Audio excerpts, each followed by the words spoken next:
Ça se passe là-haut. Astronomie, astrophysique, cosmologie, astroparticules. Par Éric Simon. Encore une chose curieuse observée au centre de notre galaxie. Il s'agit cette fois-ci d'un groupe d'étoiles qui se trouve être très jeunes. Trop jeunes pour être là où elles sont, c'est-à-dire à très grande proximité du trou noir supermassif Sagittarius A étoile. Mariam Habibi du Max Planck Institute für Extraterrestrische Physik à Garching et ses collaborateurs ont étudié la région très centrale de notre galaxie, dans un rayon de 0,04 parsec, 0,1 année-lumière, autour de Sagittarius A étoile. Cette région proche du trou noir supermassif est très peu propice à la formation d'étoiles. C'est pourtant ce qu'observent les astrophysiciens. Ils ont accumulé près de 12 ans d'observations spectroscopiques en infrarouge de haute résolution, discontinues dans le temps, et focalisées sur 8 étoiles orbitant tout près du centre de la Voie lactée. Ces étoiles sont les plus proches du trou noir et les plus brillantes parmi le groupe d'étoiles appelées les étoiles S, qui en comportent quelques dizaines. Parmi les 12 étoiles S les plus proches, S3, S5, S10 et S11 ont été exclus de cette analyse. Les astrophysiciens ont utilisé pour cette observation un spectrographe nommé Symphony, qui est monté sur le VLT, le Very Large Telescope de l'ESO.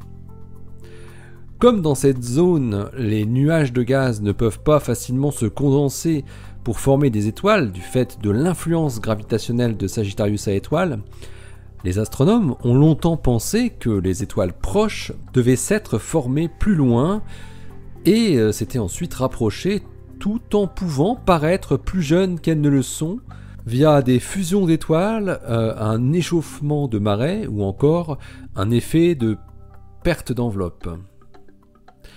Mais Habibi et ses collaborateurs, dont l'article vient d'être accepté pour publication dans The Astrophysical Journal, réussissent à déterminer tous les paramètres des étoiles étudiées.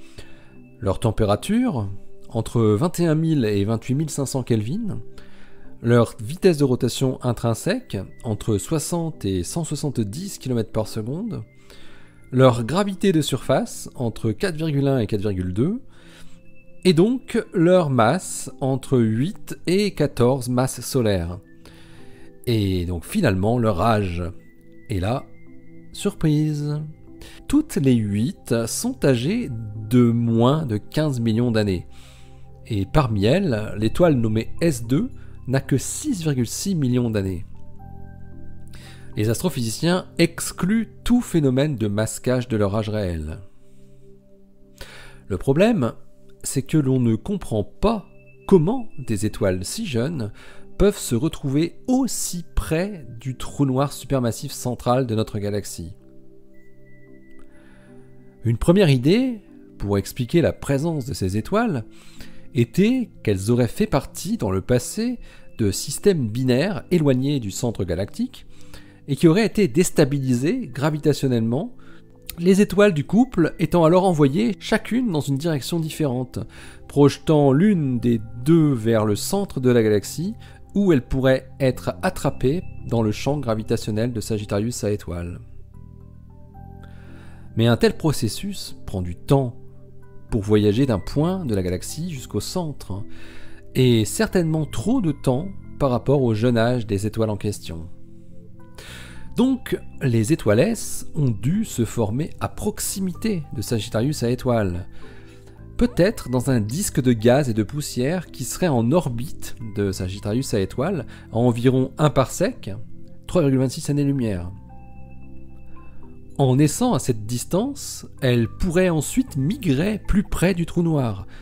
Mais, d'après les chercheurs, même ce processus pourrait se révéler encore trop long vis-à-vis de la dizaine de millions d'années de ces étoiles. Mariam Habibi l'a confessé à la revue New Scientist. Nous sommes face à un paradoxe ici. Nous devons maintenant trouver une nouvelle théorie pour pouvoir répondre à la question de comment ces étoiles aussi jeunes peuvent se trouver là. L'article de Mariam Habibi et ses collaborateurs va bientôt paraître dans The Astrophysical Journal. Il a pour titre 12 Years of Spectroscopic Monitoring in the Galactic Center. The closest look at the S-star near the black hole. Je mets le lien du préprint que vous pouvez lire, car c'est libre, sur Archive, donc en bas du billet, sur Ça se passe là-haut, le blog. D'ici la prochaine, portez-vous bien, hein, restez bien les yeux vers le ciel et les pieds sur terre. Salut!